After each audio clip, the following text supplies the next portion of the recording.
Hello बच्चों, आज मैं क्लास 12th के बिजनेस स्टडीज का 5th चैप्टर संगठन, इसका मैं अगला टॉपिक यहाँ पर पढ़ाऊंगी। अगला टॉपिक है औपचारिक और अनौपचारिक संगठन। इसमें से औपचारिक संगठन हम पिछले वीडियो में देख चुके हैं। अब इस वीडियो में हम देखेंगे अनौपचारिक संगठन क्या है। तो अनौपचारिक संगठन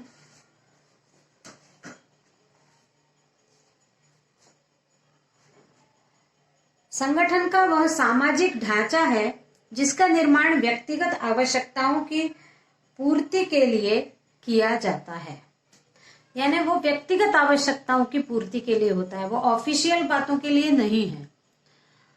अनौपचारिक संगठन यानी एक सामाजिक लोगों का ढांचा है जो कुछ व्यक्तिगत आवश्यकताओं की पूर्ति के लिए बनाया जाता है। औपचारिक रूप से कार्य करते हुए व्यक्तियों के मध्य अनौपचारिक संबंधों की स्थापना हो जाती है, जिसके परिणाम स्वरूप अनौपचारिक संगठन का जन्म होता है। यानी जब कोई औपचारिक रूप से काम करते हैं, यानी किसी भी ऑफिस में काम करने वाले लोग कितने साल एक साथ काम करते हैं, तो उनका औपचारिक रूप से काम करते करते अपने आप एक अनौपचारिक संगठन बन जाता है, जिनमें औपचारिकता कुछ नहीं रहती है, सब अनौपचारिक होता है। और वो अपने आप एक संगठन बना लेते हैं और फिर ऐसे संगठन की वो व्यक्तिगत आवश्यकताओं की पूर्ति के लिए उपयोग करते हैं। एक ही विभाग में अथवा समान कार्य करते रहने से व्यक्ति एक लंबे समय तक आपस में मिलते रहते हैं, तो उनमें स्वतः ही संबंध स्थापित हो जाते हैं और वो अनौपचारिक संगठन का रूप ले लेते हैं। अब चेस्टर आई बर्नार्ड के अनुसार वह संगठन अनौपचारिक है जिसमें आपसी संबंध अनजाने में संयुक्त उद्देश्य के लिए स्थापित हो जाते हैं। अनजाने में हो जाता है। यदि किसी ऑफिस में कार्य करते रहने से कितने सगे रिश्ते बन जाते हैं। कभी कभी वो रिश्ते शादियों में भी परिवर्तित हो जाते हैं। कभी कभी इतना सगापन हो जाता है कि एक व्यक्ति दूसरे के लिए कुछ भी करने को तैयार हो जाता है। ऐसा एक अनौपचारिक संगठन बन जाता है और कभी कभी ये एक संयुक्त उद्देश्य को लेकर कार्य करने लगते हैं। ऐसा संगठन अनौपचारिक संगठन कहलाता है। आइए अब देखते हैं हम इसकी विशेषताएं या कैरेक्टरिस्टिक्स। तो पहली विशेषता है अनौपचारिक संगठन का निर्माण स्वतः होता है तथा व्यक्तिगत आवश्यकताओं की पूर्ति के लिए होता है। इस संगठन का स्वतः ही बन जाता है। कार्य करते करते लोगों के बीच में इतना घनिष्ठता हो जाती है कि वो एक संगठन का रूप ले लेते हैं और फिर व्यक्तिगत आवश्यकताओं की पूर्ति इसके माध्यम से करते हैं। ये इसकी विशेषता है। फिर है अगला, ये प्रबंध के समस्त स्तरों पर पाया जाता है। प्रबंध के जो 3 स्तर हैं, उच्च स्तर, मध्य स्तर और निम्न स्तर, इन तीनों स्तरों पर अनौपचारिक संगठन पाया जाता है। ये अपने अपने स्तर पर कार्य करने वाले व्यक्तियों के बीच इतनी घनिष्ठता हो जाती है कि एक अनौपचारिक संगठन अपने आप बन जाता है। फिर संगठन को संगठन चार्ट द्वारा दर्शाया नहीं जाता। संगठन के किसी भी सदस्यों के कार्यों को या किसी को भी संगठन के चार्ट के द्वारा नहीं दिखाया जाता है, क्योंकि ये अनौपचारिक है। औपचारिक संगठन में संगठन के चार्ट द्वारा दिखाया जाता है सारा कार्य। फिर ये संगठन संतुष्टि, सांस्कृतिक मूल्यों की स्थापना, सदस्यों और संगठन में सदस्य संगठन में रहे इसलिए बनाया जाता है।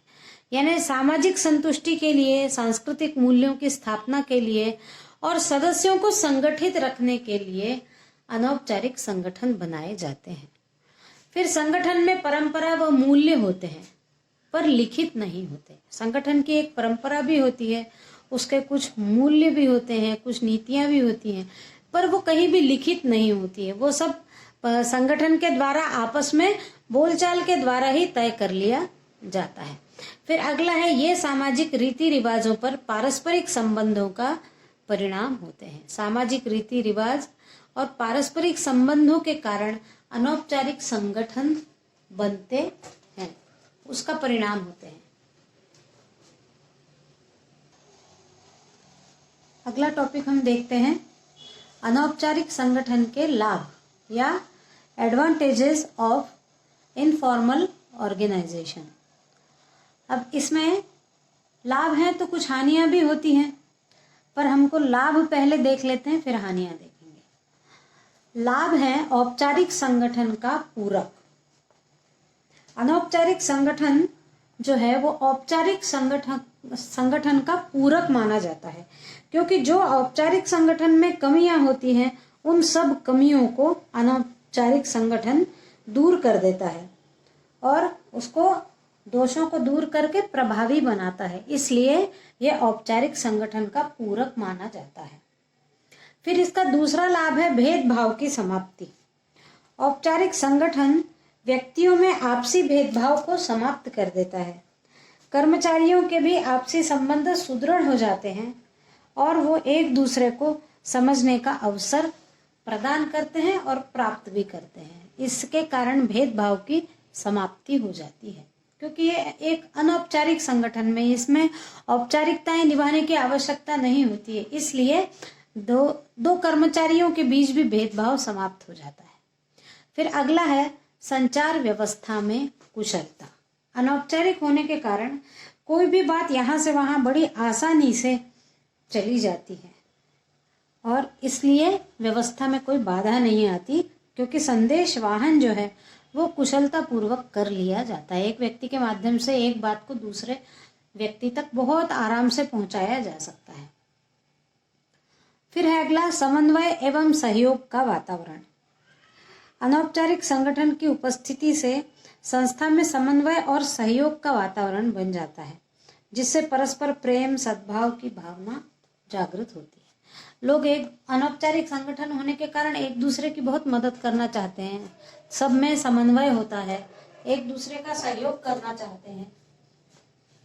फिर है संतुष्टि की भावना। अनौपचारिक संगठन की उपस्थिति में संस्था के समस्त कर्मचारी संतुष्ट रहते हैं, जब उनके ऊपर कुछ प्रेशर नहीं होता। अनौपचारिक संगठन में ज्यादा प्रेशर नहीं होता है, क्योंकि वे अपने आप को स्वतंत्र और सुरक्षित महसूस करते हैं, नौकरशाही के दोषों से मुक्त अनुभव करते हैं और सहयोगपूर्ण और सद्भावनापूर्ण वातावरण में कार्य करते हैं। तो ये अनौपचारिक संगठन में नौकरशाही का वातावरण नहीं होता, सब मिलजुल कर काम कर लेते हैं, तो एक सुरक्षितता की भावना भी होती है और स्वतंत्रता की भावना भी होती है, इसलिए कर्मचारी जो है वो संतुष्टि का अनुभव करते हैं। अब हम इसमें अगला टॉपिक देखते हैं, अनौपचारिक संगठन की हानियां या दोष या डिसएडवांटेजेस ऑफ इनफॉर्मल ऑर्गेनाइजेशन। इसमें है अफवाहों को बढ़ावा। अब अफवाह यानी मान लो कोई एक बात है, जैसे खूब सुगमता से यदि संचार व्यवस्था है, यानी कोई भी बात यहाँ से वहां आराम से चली जाती है, वैसे ही फिर कोई एक आध झूठी बात भी लीक कर देता है और फिर वो सब लोगों में हो जाती है और वो एक अफवाह बन जाती है। तो कोई भी बात बहुत जल्दी एक जगह से दूसरे जगह चली जाती है और कई प्रकार की अफवाहें फैल जाती हैं और अफवाहों के कारण कर्मचारियों में अनावश्यक भ्रम उत्पन्न हो जाता है और इससे भयानक परिणाम भी आगे हो सकते हैं। फिर दूसरा है विनाशकारी प्रकृति। अनौपचारिक संगठन विनाशकारी प्रकृति के होते हैं, क्योंकि ये भीड़ प्रकृति के अनुसार कार्य करते हैं। जैसे भीड़ की प्रकृति होती है, जो भीड़ में जो जैसा चाहता है वैसा कार्य करता है, क्योंकि वो कोई अनुशासित नहीं होते हैं लोगों का संगठन। तो भीड़ में जैसे विनाशकारी प्रकृति होती है, वैसे ही अनौपचारिक संगठन में भी लोगों की प्रकृति विनाशकारी होती है। फिर है नकारात्मक दृष्टिकोण। अनौपचारिक संगठन बहुधा नकारात्मक दृष्टिकोण रखते हैं। ये प्रबंधकों द्वारा किए जाने वाले परिवर्तनों और उत्पादन वृद्धि के प्रयासों का अक्सर विरोध करते हैं।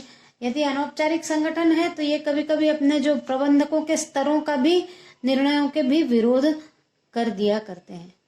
उसके बाद औपचारिकता का अभाव, जैसे कर्तव्यों, अधिकारों और दायित्वों की स्पष्ट व्याख्या नहीं होती है। इस कारण से संगठनात्मक ढांचे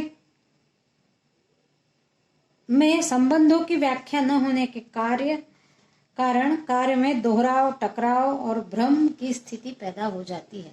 जैसे औपचारिक संगठन में प्रत्येक को अपने अधिकार, कर्तव्य और दायित्वों का ज्ञान होता है, वैसे यहाँ पर सबको अपने अधिकार और कर्तव्यों का अनौपचारिक संगठन में ज्ञान नहीं होता। इस कारण कभी कभी टकराव और कभी कभी ओवरलैपिंग जैसे समस्याओं का सामना करना पड़ता है। तो हमारा यहाँ पर आज औपचारिक और अनौपचारिक संगठन ये टॉपिक समाप्त होता है। आप इसी प्रकार देखते रहिए सुश्री क्लासेस को। लाइक करिए, कमेंट करिए और शेयर करिए। Thank you.